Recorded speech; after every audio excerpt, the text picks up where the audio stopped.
Avec notre invité Gilles Richard, historien spécialiste de la droite et professeur à l'université de Rennes 2. Bonsoir Gilles Richard, merci beaucoup d'être avec nous sur France 24.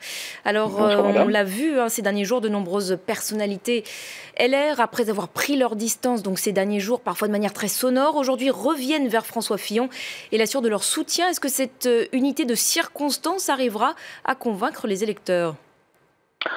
Ça, il est un peu trop tôt pour l'affirmer de façon définitive, mais il y a quand même de fortes chances que non, les électeurs ne seront pas convaincus.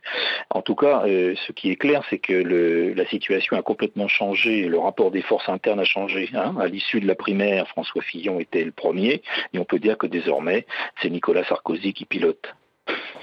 Cette stratégie de François Fillon de se maintenir coûte que coûte malgré la polémique est-elle selon vous la bonne ? Ce n'est pas à moi de juger. Ce qui est certain, c'est que... Vous pensez qu'il arrivera à unifier à nouveau le parti ?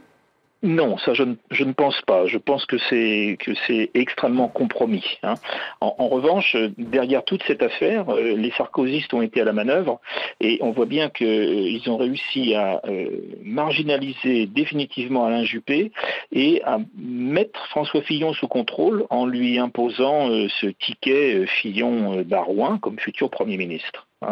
Et donc, quand, à mon avis, François Fillon perdra l'élection au premier tour, eh bien François Barouin, un Sarkozy, sera en bonne position pour reprendre en main le parti. C'est ça en fait la manœuvre qui se joue là pour le moment, à mon sens. Et le psychodrame, donc ce psychodrame qui dure depuis maintenant plusieurs semaines à droite, est-ce qu'il pourrait mener à l'implosion pure et simple du parti LR ?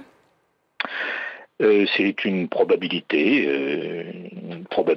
forte. Pour le moment, le parti va rester uni jusqu'à la fin du premier tour, en gros uni, mais dès le soir du premier tour, quand François Fillon n'arrivera pas dans les deux premiers, à mon sens, eh bien les candidats, les députés sortants qui se représentent vont faire leurs calculs et vont probablement entamer des négociations avec, selon les circonstances locales, soit le Front National, soit En Marche.